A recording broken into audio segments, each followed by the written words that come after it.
Hello, everyone. Welcome to Inside the Birds Postgame Live, presented by my bookie. Bet anything, anytime, anywhere with my bookie. Well, the first edition of Eagles Cowboys in 2023 is in the books. The Eagles continue to stand alone atop the NFL and the NFC East. And as we sit here to right this second, Geoff Mosher here alongside Adam Caplan and, of course, former Eagles tight end, Clay Harbor.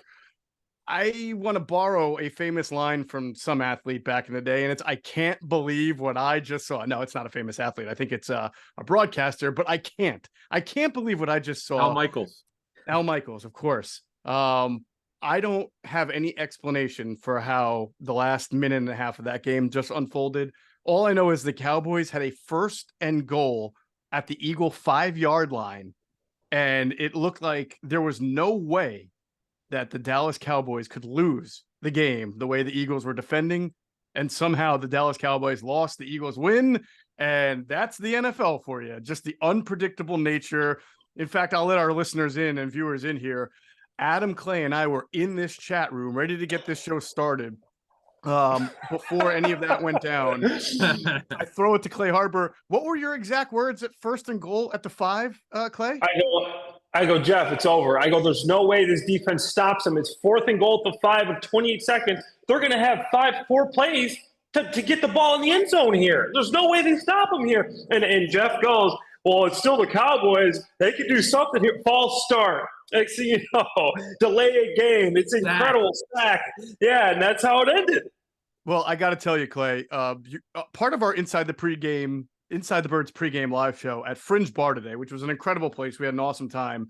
I led off the show, Adam, you'll remember this, right, with Jason Avant. I asked Jason Avant to explain a term that Jason has coined as of late that usually applies to a team that plays out west, the Chargers. But Jason has constantly talked the last 2 years on the Q&A podcast about the concept of cowboying, sort of like chargering, where you think everything's going well, and then they find a way to just absolutely foobar it at the end. And Clay says that, the Eagles made the stop. Sure, the Eagles defense, I guess, came up with the stop, Adam, but man. Sweaty did. Sweaty, but okay. even before that, you had a false start. I mean, my gosh, the Eagles win, and that's great, but what an ending, Adam. Well, biggest play of the game, and nothing challenges it, is the stupidity of Dak Prescott to not get his second foot in. To go 100%. Just to get out of bounds on the 2-point conversion, because, folks, all they had to do at the end there was kick a field goal. That's what it would have been. Yep. But because he didn't get the 2 points in, I mean, he played pretty damn well. Eagles, the only NFL team not playing with a nickel corner. Think about that, folks. And people laugh, "Oh, I can't believe what Desai's doing." What do you want him to do? They don't have a nickel. They're the only team. Sidney Brown's not a nickel. Eli Ricks is not a nickel. He's never played in his life. This is what you're dealing with right now without Bradley Roby. Well, they are compensating as best as the team can compensate for a really glaring deficiency, not only at nickel, but also not getting great play at both outside corners and iffy play at times at safety. We'll talk about it. But the bottom line is this: the Eagles are now 8-1. They are the number 1 team in the NFL by record. They have masked any deficiencies. They've camouflaged their flaws. They've got a tough schedule coming up, but Clay Harbor, they got the bye week first. And for this team, I feel like the bye week is coming at a really good time. You've played on different teams, and you've had the bye week come, I'm sure, at times where your team was playing well, playing poorly. Does it feel good for the Eagles right now to go in the bye week? Or some people say when you're rolling like this, like, you don't want anything to stop it. No, you want to come in the bye week with a win. I mean, things are good. You got the momentum. You keep that momentum. Now you get some extra time to heal up. You get extra time to go watch whoever you're playing on tape. You get to get away from the game for a little bit. And people used to say, Coach Reed, back when I was playing with the Eagles, was so good after bye weeks. What was this trick? He just gave the guys some time off. Give the guys some time away. Come back. You have a quick practice. We used to call them 10-10-10. 10 plays offense, 10 plays, go back and forth, 10-10-10, quick practice to get a little bit of an edge up on the team you're playing. So you're thinking about this team, and you come back, and you are just slingshotted in this week. And if you're coming off a win, that momentum just carries you over. So I think this is the perfect time for the Eagles to have a bye week when they got the momentum, get all those bumps that you saw. Get Dallas Goedert go down. You saw Bradbury go down late. They have some injuries to heal up. Get those back and then make this push to end of the season to get that #1 seed locked up and move into the playoffs. Adam, what is your big picture takeaway from this game, this win, and this team right now? Well, this is a survive and advance game. Talk about survival. I mean, Clay talked about you talked about it. This is first and goal at the 6. Geoff, you made a fair point. They went backwards. Now, Sweat made a great play, although Sweat's got to be careful. He's celebrating, and they're about to run the next play. It was just the craziness of the ending here. I mean, you can't make it up with Dallas, as Yvonne calls it. They were cowboying, totally cowboying. Yeah. They really should have won the game. But hey, the Eagles won. They still the best record in the National Football League. They've got a 1.5 lead now on the Lions, who are off this week. Boy, the bye came at the perfect time because Slay's banged up. Bradbury's banged up. We know about Goddard's forearm injury. They didn't rule him out immediately. Yeah. It took him a while. It was weird. He was listed as questionable, which is actually a positive. Because how could you list him as questionable? Because he had to get an X-ray to see if it was broken. That's almost always what happens. Because you saw the blood as he walked off. Everyone's like, "Uh-oh, probably broken." But yeah, we'll see. But the bottom line is, Alberto played. They survived. They advanced. They somehow won that game. If you're an Eagles fan, obviously you all are. You probably had 4 or 5 heart attacks watching that. I mean, I'm screaming like, this is not happening. What the hell's going on around here? Wow, it would not be Eagles Cowboys without. It's funny. I joked that when it was first and goal at the 5, and it looked like Dallas was going to win, I said, about 10, 15 years ago, this is when someone like Lito Shepherd just steps in front of a ball and takes it back 100 yards and saves the day. But it didn't feel like the Eagles secondary was equipped to have somebody make a play like that. But luckily they had Dallas stumble over itself and move backwards before that big sack. So that was good. Listen, my takeaway is this, as I look at this 8-1 Eagles team that I think has done just a fantastic job of, compared to every other team, which we know every team has a deficiency. The Eagles have overcome their deficiencies better than anyone in the NFL. But I also look at this NFL and say, this is I don't want to say wide open league, but there's about 4 or 5 teams that are pretty good, Eagles being one of them. And on any given Sunday, you put them in the Super Bowl and who knows what's going to happen. It just feels like between the Chiefs, the Eagles, the 49ers, once they get healthy, if the Cowboys can ever stop cowboying, the Bengals are getting a little hot. We'll see what they do. But man, the Eagles are every bit as talented as any other team, but the line, right? The line is so thin, and that showed today. This game could have gone either way there in the last 10 seconds, but again, it came up Eagles. All right. We got a lot to talk about as we break this game down. Did the Eagles wind up covering? Yes, they did. They won by 5. They were 3-point favorites, and it was a 51-point game, which was a little bit over the total of 47 by my bookie. And let me tell you about my bookie. If you found a $100 bill on the ground, you wouldn't walk past it, right? So why would you pass up on cashing winners every weekend? My bookie has the biggest online selection of odds and contests to fill all your sports betting needs anytime, anywhere. So you can turn that sports knowledge into cash in your wallet. You can bet on the NFL, or you can play for a share of big cash prizes in the weekly blackjack tournaments.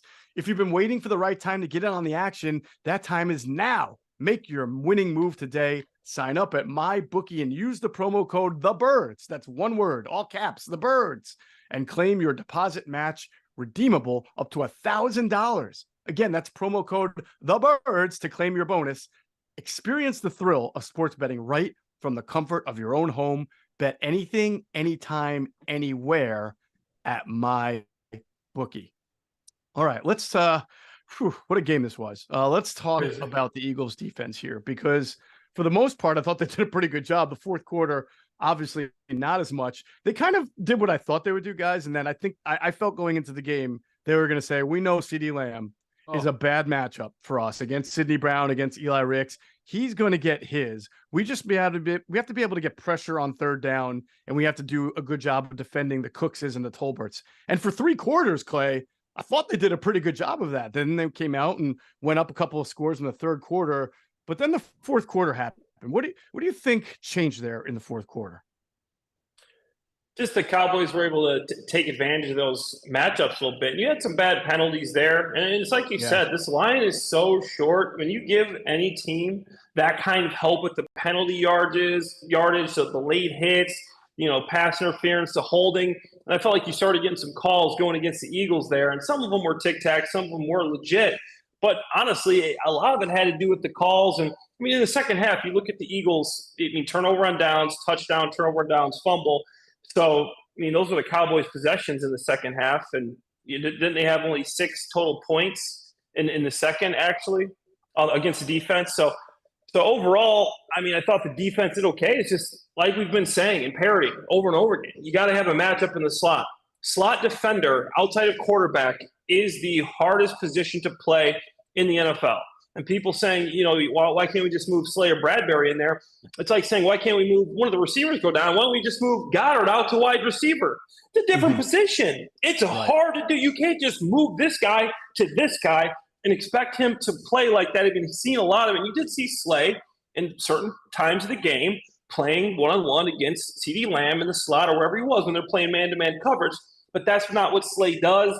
That's typically not what Bradbury does. They are outside corners. It's just like saying, hey, the receiver's down. Let's move Goedert out wide, man. He can have big games out there. No, it's a different position. So until Roby gets back, gets healthy, they're going to have to find a way to get by with someone in slot. Yeah, and maybe the bye week will help them there where they won't have to play next week. I guess it'll be his 4th straight week for Bradley Roby. Won't have to play a game. So you hope then the following week after that when they play, is it Buffalo coming out of the bye? I've already forgotten. No, Kansas City, right? On a Monday night, which gives them yet another one extra day. Yeah, an extra that day. Roby's able to play. Adam, you know what? Greg Cosell, one of his favorite lines is that it is a game of fractions, right? Fractions matter. It's a game of inches. And it's hard not to think about that when on the Luke Schoonmaker touchdown that was not a touchdown. And then Dak Prescott running out of bounds before the 2-point conversion, which obviously would have meant that all they needed is a field goal. Yeah. Avon could not have forecasted this better when he said it on our pregame show today. You cannot go out of bounds. It's embarrassing. This guy's a veteran. Yeah. You can't have it. Schoonmaker, okay, he's a rookie. Okay, whatever. It was just a good job by Blankenship. Mm-hmm. But the Eagles live dangerously today. Now, it was an interesting game because they got a crap load of pressure. They got a ton of pressure on Prescott. They hit him 10 times. They had 5 sacks. They had probably over 20 pressures in this game. But when they didn't get pressure, he shredded them. Yes. We knew CeeDee Lamb. I think you and I talked about it, Jeff, in the pregame. The reason why you picked the Cowboys is you thought that it would be hard for the Eagles to stop Lamb and he'd be a factor. He was a major factor. In fact, I think he's had over 300 yards in the last 2 weeks. But you can give up 1,000 yards. It doesn't matter if you hold him out of the end zone. That's the key somehow, some way. But this can't continue. And again, as I said at the top here, Eagles the only NFL team not playing with a true nickel corner. It's going to be a problem. Clay just talked about it. It is a problem, and it's not going away because we're past the trade deadline. They didn't add anybody at that position. Right. As you mentioned, the hope is after the bye. And remember, the Eagles did not put Roby on IR. That tells you they clearly thought he could return after 4 or 5 games. It's not weeks on IR. It's games. You have to serve games, not weeks. So the hope is after the bye that he at least starts practicing. But, man, if they don't have guys, Jeff and Clay, if they don't have a nickel corner here, I don't see how you can compete. Diggs, by the way, Stephon Diggs will line up inside. The Chiefs are a lot of short area passes, guys. It's going to be a problem, and it's not going away. It did feel like the Eagles' best defense today was their offense in that, Jalen Hurts comes out, and we'll get to the offense in a minute, but I think when Jalen Hurts comes out of the locker room, despite the injury, and, puts 2 touchdowns quickly on the board, puts them ahead, it forced Dallas to be a little bit more one-dimensional, and that at times played into the Eagles' hands. So I think that the offense helped the defense out. But Clay, I want to ask you out from a tight end standpoint. What is the coaching point to Luke Schoonmaker there? Did he not get deep enough with that route? Obviously, Nick Morrow did a great job. He was right on top of it, and he helped tackle him right before he could get the ball over. But did the tight end make a mistake there in how he ran that route to not be in the end zone? No, I think the depth was fine. I think the problem there was the outside receiver. I don't remember if that was Lamb or Gallup, but you have to make when you're running that slant, it was just a basic arrow concept. You want to cross at a point where you make the defender run over the top, but there was space there, and he was able to sneak underneath. So the depth was there. That's the depth you got to run. If you go any deeper, you're going to run into the wide receiver coming across. So I think the tight end was good there. I have to watch them all 22, but it looked like he was good. But you just want to have that mesh happen a little bit better, so the defender has to run the bubble and give you a chance to get in the end zone. But I mean, huge play. Talking about Dak stepping out of the end zone. I mean, that's a play to where, I mean, there's nothing you can say about it. You can see the sideline. You see where you are. It's not even that close. How do you not get in the end zone there? I mean, cowboying is one thing you can say.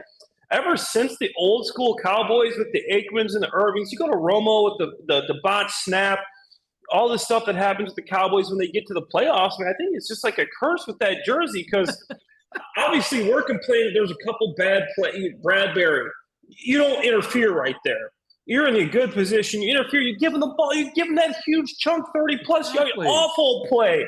Don't do it. But somehow, the Eagles win. And the Cowboys in these big games for the last several years have found a way to lose them. Yeah, and you know what? We'll close off defense like this because, I mean, I agree. I think it was a good game for the defensive line. They're going up against a very good offensive line. They're not going to get a whole lot of pressure all the time. When they did, it really helped. When they didn't, they figured out a way to either make a play or Dallas figured out a way to not make a play.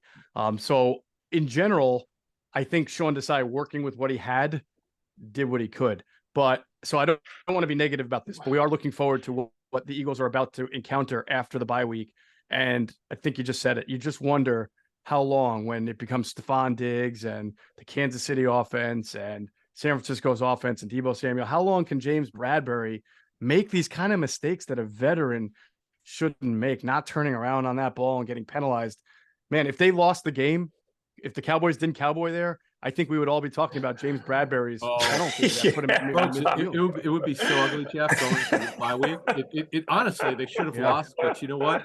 I want to say one thing to defend the Eagles coaches and the players. Because we just talked about the Cowboys cowboying. The Eagles don't bad eagle, okay? They just don't. Yeah, it looked ugly. So there's some mental errors there. But the best team won today. The Eagles are clearly better than Dallas. The Eagles are shorthanded. They don't have a nickel corner. And Lamb went off 11 for 191 on 16 targets. But guess what? He didn't score. And somehow, with all the issues the Eagles were dealing with and guys leaving the game, they found a way to win. I don't know how the heck the Cowboys only scored 6 points in the second half. That's so absurd. It's so absurd. I can't even explain it. Yeah. I mean, you would have thought if someone told you they're only going to score 6 points in the second half, you would have thought Dak threw 3 interceptions, got sacked 7 times. No. But let me ask you this, Clay. Do you think, all right, so there was this is one of the more turning points in the game, I think. On was it 4th down? Dak Prescott in the 4th quarter, he looked for Jalen Tolbert on the right side. You remember they had 2nd and 17, and they throw it about to CeeDee Lamb. It sets up like a 4th and 2. They go up to, and I think Olsen made a point on this. Your best player is CeeDee Lamb. Your second best player is Jake Ferguson. You're throwing it to Tolbert, who's guarded by James Bradbury. And I was wondering if that was just they decided to pick on Bradbury more than they decided to give the ball to their best player. It was a man look. It looked like a cover one. They got the linebackers mugged up in the A gaps there. And it looked like it was just very clear he had one-on-one on that side. He didn't know what was going to happen over here. And I felt like he tried to make the decision. Okay, I'm just going to go here. But for me, if you're Dak, you trust your O-line. Obviously, your O-line's been doing pretty well. You give CD a shot. If they don't double CD, you go inside your tight end. And looking at the play, they ended up going out to double CeeDee Lamb. And I think, okay, but if you watch the play, post about it on my Twitter. I posted a video of it. The tight end comes wide open. I mean, wide open. He just dumps it down to the tight end. The tight end he makes one guy miss. He might score a touchdown in that play, Ferguson. So to me, Dak's got to read that out. He made his decision up pre-snap, and sometimes it's zero blitz. I agree with that. This wasn't a zero blitz. You should have this picked up. Everybody's accounted for. There's no reason to not read out that play. If it's a zero blitz, you think it's zero. That wasn't a zero look. You got to read out the play. And there's still a chance that CD's one-on-one, when you see him get doubled, I'm not a quarterback, but this is a simple read. You go inside to the tight end, and it was there. So thank you, Dak, for that. But I think he made the wrong play. And me and Greg will talk about that on Inside the Tape on Wednesday. It'll be one of the clips I bring up. I'm already sure I want to look at that one and get Greg's take on it. But to me, you got to go over there. You got to go to the left side there and look at your tight end and see that your number one receiver. Excellent. Great breakdown. Great breakdown. All right. That's it for Eagles defense. Again, hey, you know what? They held the Cowboys in their own way down when they needed to 23 points. So you gotta give in their own way. That. That's funny. Unintentionally funny. Very good. All right. First, before we get into the offense, we've been telling you guys about our friends at HelloFresh, and they are just amazing. I know for me, I'm always on the run in the fall. I got to work. You guys got to work. You know, I have kids. I'm always trying to get them back and forth to their activities. Who has time to make a home cooked meal these days? That's why we love HelloFresh. They deliver farm fresh food with pre-proportioned ingredients and seasonal recipes, and they deliver it right to our doorstep. There's no more wasting time at the grocery store because America's #1 meal market helps make home cooking easy, efficient, and affordable. We don't waste time researching new recipes, don't have to plan meals. With HelloFresh, the shopping's already done. The perfect amount of ingredients arrive with step-by-step recipe cards. It is so efficient. You just can't find anything more efficient than that. Plus, HelloFresh saves you time and money. It's 25% less expensive than takeout, so you get a home-cooked meal without digging deep into your wallet. Don't forget about the taste and selection. HelloFresh makes food for meat lovers, seafood lovers, vegetarians, vegans, those who just love it all can get a variety. So I know I've said many times, my favorite is the spicy Creole stew. Adam, what have you eaten lately? So I've had, I had the hummus. Nice. With a mixture of stuff. And the great thing is, because they send you all the ingredients, you make it the way you want to make it. Right. The first one I had was the mushroom sandwich. It's just it's so easy and convenient, Jeff, as you said, because we're all on the run, right? Yep. It's so easy. You're done in about 1.5 to 2 minutes making it, and that's what I'm looking for. And one of the times I was telling you before, I took one of the sandwiches with me to play tennis. I ate in the car. It was great. That's so the awesome. convenience of it, I love it. Yeah, in fact, the garbanzo beans, so to make a sort of like a salad with mushrooms. Also, they sent you the garbanzo beans in the can, so I just opened them up, put them in there, mix them up, and here you go. See how healthy we're eating, Clay? I know. I was about to say, I'm a vegan anyway, so it's good. I've been talking to you guys about eating healthier. I'm happy you guys got these healthy ingredients, these healthy meals. That's the first step to do it. You have so much more energy. You feel like if you have that in the house, when you get hungry, you're going to eat that instead of going to the fast food, ordering the Uber Eats, getting the McDonald's. So having the ingredients in the house is half the battle. That's right. When the day gets longer, I got energy. I'm not cowboying, all right? It's because I got HelloFresh. So just be like us. Go to HelloFresh.com/50Eagles. That's one word. Use the promo code 50Eagles for 50% off plus free shipping. That's HelloFresh.com/50Eagles and use that promo code 50Eagles, all one word, for 50% off plus free shipping. Act now for America's #1 meal kit. All right. We'll talk about the Eagles offense here. I'm going to start positively. Eagles won this game. I really thought that there was a sense of, just based on what I was seeing on social media, of dread when Jalen Hurts sort of limped into the second half and he hurt his knee, and oh gosh, it finally caught up to him. He's not running, and now he took a big shot to the knee. Comes out in the second half, and honestly, the Eagles win this game in the third quarter, right, Clay? I mean, they put up the 2 touchdowns, one to A.J. Brown, the other to Devontae Smith. Which one was more impressive to you, and how significant do you think those drives were? I thought they were huge, and Jalen Hurts, man. I mean, you can't say enough about this guy. Obviously, you have the knee issue. You see him, he comes back, he's hurt. And this is a guy, it's like you're taking a baseball player, okay? This guy's got 3 good pitches. That's why he's good. You take away one of his pitches, he's not the same player. He's going to be getting teed off on. You're taking away one of Jalen Hurts' best pitches. This guy is not able to run the ball like we know he can. The zone read, scrambling, getting out and running. I mean, this guy, we know how explosive Jalen Hurts typically is. We're not seeing that. And this guy is getting it done from inside the pocket and is just one tough SOB, man. And just to see him do that, just his last 2 games have been so gritty and tough. 566 total yards, 7 touchdowns. He's 25-2 in his last 27 starts. I mean, it's just really impressive what this guy's able to do, even when you take away one of his best pitches. I mean, MVP right now in my book. Yeah, I mean, he's been unbelievable. And then, co-MVP might be AJ Brown. AJ Brown. Caught that 4-yard touch. Now he didn't get a chance to extend his record, Adam. He did not get 7 straight games of 125 plus yards, but he did have another touchdown. And honestly, when they go up 28-17, yes, of course, the last 2 minutes of the game were they were a shit show, to be honest with you. But when they go up, that created a lot of separation. That made it so difficult for the Eagles with AJ Brown catching that ball for a touchdown. It did. That was an amazing play. Remember, he looked like he might have gotten a little shooken up. He was walking down the sidelines. He maybe missed a couple plays, but and then Devontae Smith, you saw him hobble off. Good for him to come back. You saw him hooping it up on the sidelines there, so that was good.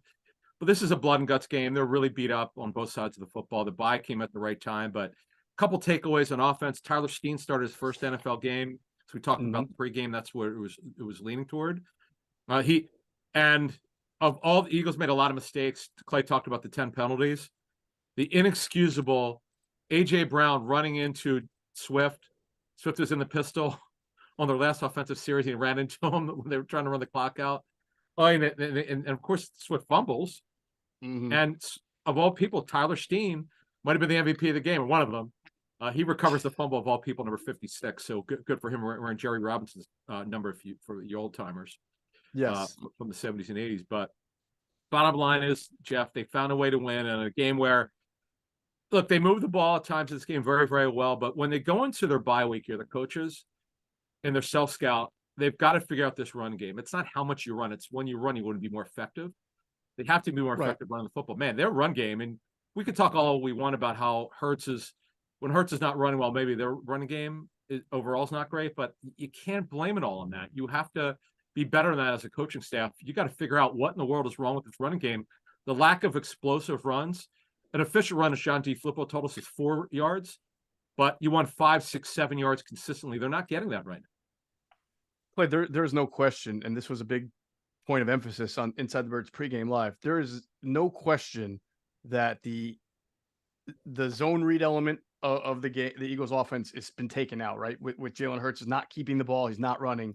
And the impact that it's had on the Eagles, because over the last 3 weeks, the Eagles rank 31st in the NFL in yards per carry, and I believe it was 20th overall in rushing yards total. Even today, they run the ball for over 100 yards, and Jalen Hurts does run a little bit on scrambles, but I took his scrambles out, and it winds up being something 23 for 73 for a 3.17 yards per carry average. How, as Adam just alluded to, what do the Eagles have to do to get the run game going if Jalen Hurts is not a big part of it? Yeah, that's tough. And, when I looked at the final stats, DeAndre Swift, 18 for 43 and an 8-yard long. To me, it felt like he had a little bit better game because he did have a couple of decent runs there, 8-yard long. But I'm hoping when Cam Jurgens gets back, he was having a solid year. He's a guy that really developed that offensive line, built some consistency in there. He can have an effect. And then as Jalen gets healthier, you get this. Obviously, you get the bye week. Hopefully, Jalen comes back, and you don't want to run him a lot. Obviously, he's not going to be 100%, but you can still have that threat of him running that zone read. Because, I mean, that's huge for you. That's the way your offense is set up. That's the way you run the football. And if Dallas Goedert's out, I think that's going to be even tougher. We don't know what Goedert is right now, what his injury is. Obviously, we're going to find out more as the week continues. But if Goedert's out, that's huge. Also, I mean, it takes away some of the threat down the middle of the field. He's a solid blocker. He's a good blocker in the run game. A lot of tight ends can't do that. But to me, the weakest position depth-wise for the Eagles is tight end. I mean, Grant Calcaterra, Albert O, and Jack Stoll, to me, like these guys, going from Goedert to these 3 guys is the biggest drop almost anywhere on the roster here. Obviously, you got some great players. You go from AJ to Devontae. But if you don't have Dallas Goedert, to me, that's huge, and that's going to affect the run game. It's going to affect the pass game, so let's hope he's healthy. But I think you get Jurgens back after the bye. Jalen gets a little bit more healthy. You'll see them pick up a little bit more on this run game. You know, Adam, we asked the question, will we see Rashad Penny Oh, get a carry? I And can't we believe saw he him get started. a grand total of dose. Well, he started the second half. It was I don't know if that was planned. Well, I have remember, no idea. he's taking the place of Boston Scott, so it I makes get sense that they right, just but randomly give him a carry at the weirdest moment of the he game, right? started the second half at running back. It's so bizarre. And honestly, he left yards on the field. There, one of the carries, he had a pretty big hole. I mean, he had one play of 6, but it probably should have been much longer. And they yanked him. That was it for him. Yeah, It's obvious he's kind of lost it. He's just not the same player. Okay, that happens. He's not like he's super old, but he's had a lot of injuries. Now, we should mention on Clay's point, they're down to 2 healthy tight ends, Stoll and Albert O. And that's it. They have the kid that they put on the practice squad, but you obviously can't use him right now. So they're going to have to figure this out. They've got a lot of challenges, both sides of the football. It's not just one side. Got to get the So the self-scout goals are figure out the running game, why it's not working, as Clay talked about. Boy, do they need Juergens back. He was so far ahead of schedule at guard. I'm very surprised at how well he played. There were a lot of people who didn't know if he could play guard. He did a great job, so they got to get him back. He's close. Remember, he just returned to practice this week. Yeah. Theoretically, he should be back after the bye, but get the running game going, get as healthy as you can, rehab these guys pretty well, and then the other one, the biggest one, and nothing challenges it. It's by far the biggest problem. It's the nickel corner position. yeah. I don't know what, other than getting Roby healthy, I understand that from a coaching standpoint, you try to camouflage, as you said earlier, very well, what you have. They've tried everything that, I get a laugh where people want them to press. Are you out of your bleeping mind? Or blitz a whole lot. I can't, I don't comment on Twitter anymore. I stopped 3 years ago. It's the stupid comments like that. I've lost it. It's just people don't know football say that shit. I hear you. Come on, man. All right. I want to ask both of you guys one last thing on the offense. I want to ask you about play calling. Before I do that, I want to remind all of our viewers, our listeners, to check out our friends at phlsportsnation.com. They're enhancing the fans' experience with their coverage of all Philadelphia sports teams. For the fan, by the fan is their motto. So make sure you check them out at phlsportsnation.com and on Twitter at phlsportsnation. Let's also pause and hear a word from our friends at Sky Motor Cars.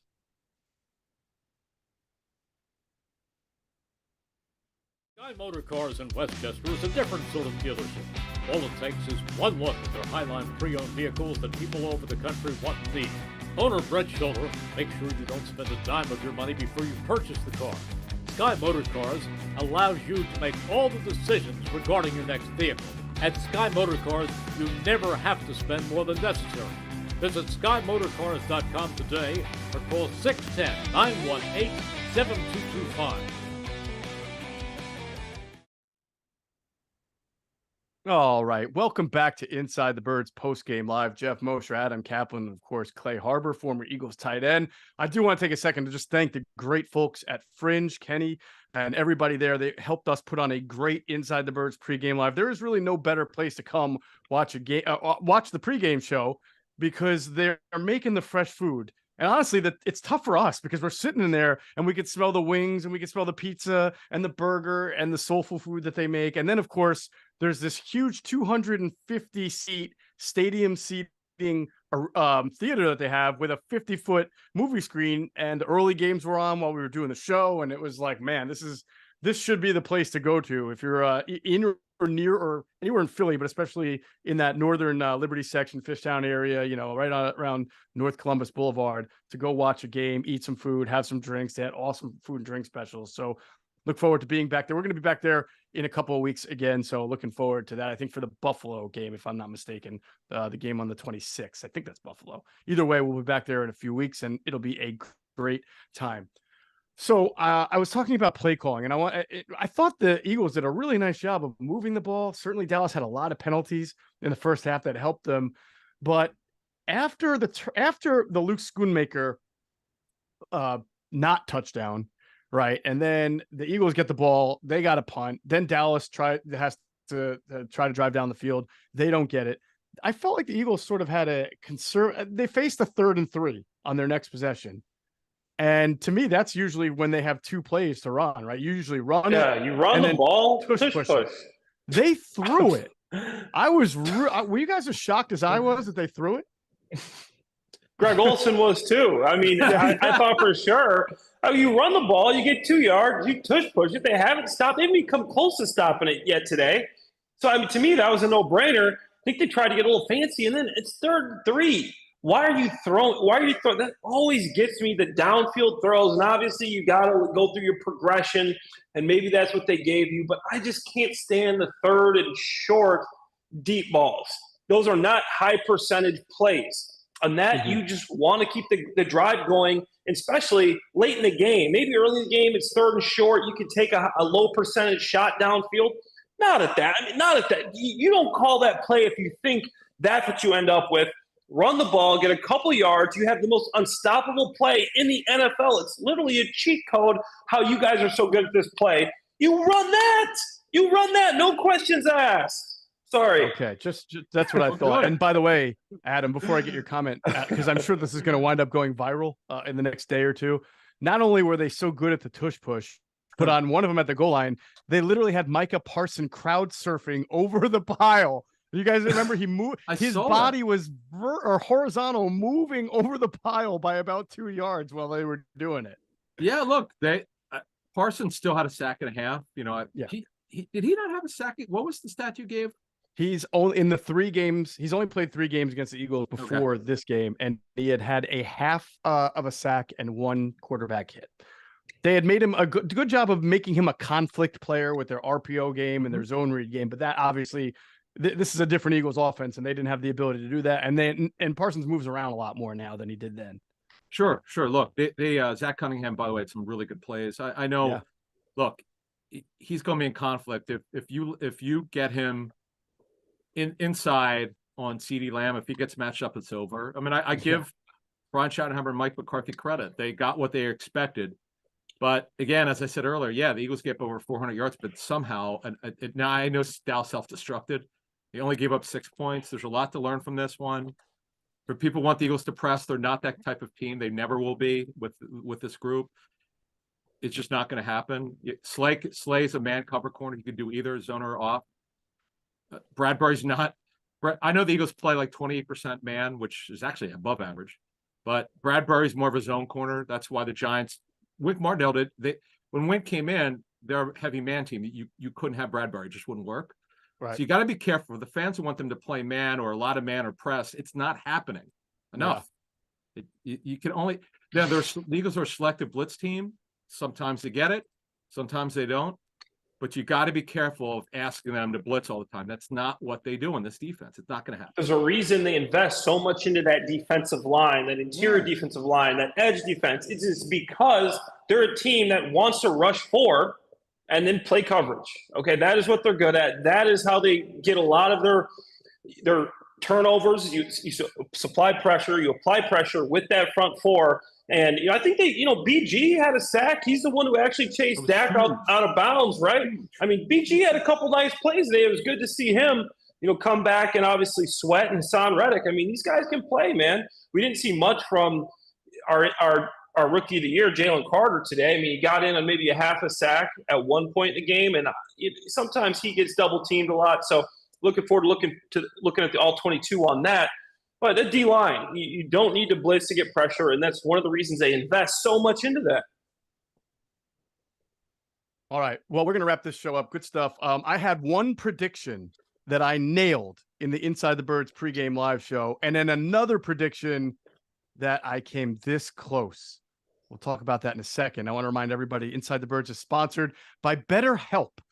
Have you ever been so swamped at work? I know you guys always feel this way. I mean, you just try to take a small break to recover, but you're still thinking about work and consumed by it. So it doesn't really feel like a break at all. That happens to me every football season. Sometimes I got to step away from the all 22 or the microphone or writing the scripts, but I still don't get the peace of mind that I need. And I know a lot of people in their own profession and life deal with that too. Well, therapy can help for that. And whatever's going on, therapy can help you find a way to go forward. It can help you with positive coping strategies and learning how to set boundaries for yourself and empowering yourself to be the best version of you. You don't need major trauma in your life to benefit from therapy. And so if you're thinking about therapy, give BetterHelp a try. It's entirely online and it's designed to be convenient, flexible, and suited to your schedule. So you just fill out a brief questionnaire to get matched with a licensed therapist, and then you can switch therapists at any time if you want for no additional charge. Make your brain your friend with BetterHelp. Visit betterhelp.com/thebirds today to get 10% off your first month. That's BetterHelp, HELP.com/thebirds. All right. In the Inside the Birds pregame live show, I was the only one to pick a Cowboys player of the game. I picked CeeDee Lamb. I thought it was kind of obvious, to be honest with you. Yeah. I think when you look at this game, you say, yeah, he didn't win, but he had 11 catches for 191 yards and averaged 17.4 yards. But he was unstoppable. They just did not have a way to stop him. Now, where I almost hit it right on the head was my prediction. I was the only one to predict the Cowboys to win. I lost. I own it. I predicted the Cowboys to win 30-24. Now, they were first and goal, 5 yards away from that being a 30-28 win. So I would have nailed that one pretty good too. But in the end, the Cowboys did their cowboying, and I lose again. So everybody can make fun of me and send me all their hate mail and hate tweets about how I was wrong. I mean, these games are tough. You never know. Certainly the Cowboys and Eagles look to me, guys, like round 2 is going to be the same way. I mean, it could be anybody's game, and it'll be down in Dallas, later this year. We'll see how it goes. But I mean, I think that you come away thinking these teams are pretty evenly matched, and, it's kind of important for the Eagles to continue to win so that this distance that they've built between them and the Cowboys matters by the time they go face the Cowboys for the second time this year. And the other last thing I want to bring up is one injury we didn't talk about is Nakobe Dean leaves with a foot injury again. They ruled him out. Now, they played well without him, but that's tough. They ruled him out, and his first injury, we're told, was a sprained right foot, and now he's got another foot injury. We don't know this time which foot it is. That's a shame. We talked about it in the pregame. Guys kind of talked about it. He's just not a coverage player. He's more of a straight head. Go make the play. Also, he's a good blitzer. But unfortunately, he's hurt again, and it's kind of weird how it's a foot injury. I don't remember even seeing it. But the big one is Goedert. It's his forearm, by the way. Let's put it this: we have no idea if it's broken or not. But the fact that they didn't rule him out immediately was interesting, because again, you're at home, so you can get it X-rayed immediately. But for a while there, it was just listed as questionable. Then they downgraded him out, which is not good. So we'll know tomorrow, and the reports will come out. And by the way, several reports have Daniel Jones tearing his ACL. He'll get tested tomorrow, but Daniel just got hurt today. Oh man, what a disaster for him in this season. Clay, as a tight end, have you ever broken your arm? Do you know remember what a recovery time is, or have any experience with that at all? I broke my arm once, Jeff, and it wasn't in an NFL football game. It was in a bachelorette football game. Oh, how did I not remember that? I don't remember that. What happened now? It was actually my wrist, but I stiff-armed a guy. I'll send you a clip, Adam, so you can watch it yourself. Try not to tear up because it made me leave the bachelorette and leave possibly my future wife to go home and get the surgery on my wrist. But to me, it didn't look good. Like, Goedert's a tough guy. This guy's played through injuries before, and when he looked at it, like, he knew right away. He went to the sidelines, or he couldn't even get off the field. It's his forearms, and he already had something taped up there. So to me, that made me think, maybe it's something that's a pre-existing thing. If you look at it, he's got it taped up and it's bleeding. But yeah, surprisingly, my one arm injury, wrist injury, was on the Bachelorette, Adam. And I'll send you guys the clip. That's what we call a no-look pass version in media here, because I knew about that, and I didn't ask that in the question. I sort of no-look past it, knowing that that's what Clay was going to come back. Okay, you set me up, man. I did. Typically, Jeff, typically it's 6 weeks for a broken bone to heal, but because he's got to be able to take contact. So if it's broken. But man, Clay nailed it. They're in real trouble at tight end without Goedert, because all that he does, he's a matchup nightmare. He had that huge play where he got hurt. He had a huge play. And right now it's Jack Stoll, then Alberto. Calcaterra have the concussion. We know about his concussion history. That's a shame. They only have 2 healthy tight ends. The bye comes at the right time. They gotta lick their wounds here. This is a big deal, and the coaches have a lot of work to do. They gotta figure out how, if Roby is not available after the bye, is it against Buffalo? Is it, or Kansas City? 2 weeks. It's Kansas City on a Monday night. Oh, Monday Night Football, their next right? game. At Kansas City, November 20th. Yes. all I believe I'm that- correct about that. Yeah. Yep, with all that they do, that Monday night game, as you said, Jeff, at least it's an extra day. But oh boy, let's see what happens. All right. Well, the next Inside the Birds post-game live show will be Monday night, November 20th, after the Chiefs and Eagles collide in a rematch of last year's Super Bowl. Perhaps the outcome will be different, but we have a lot of time between now and then to break it down on Inside the Birds podcast, on Inside the Tape with Greg Cosell and Clay Harbor, with Q&A, Jason Avant and Quentin Michael. So it's going to be a really awesome next week or two of coverage, even with the Eagles entering the bye week. I want to thank our friends at MyBookie, HelloFresh, PHL Sports Nation, Sky Motor Cars, and Fringe Bar on Columbus Ave in Philly for being a great host for our pregame show. Big thanks to BetterHelp, and of course our producer Jimmy Hyden doing a great job as always. Inside the Birds podcast will be come out. Next one will be Wednesday, and of course we'll do Friday, and we'll have plenty of content coming up. So thanks everybody for watching. For Clay Harbor and Adam Caplan, I'm Geoff Mosher. You've been watching Inside the Birds post game live.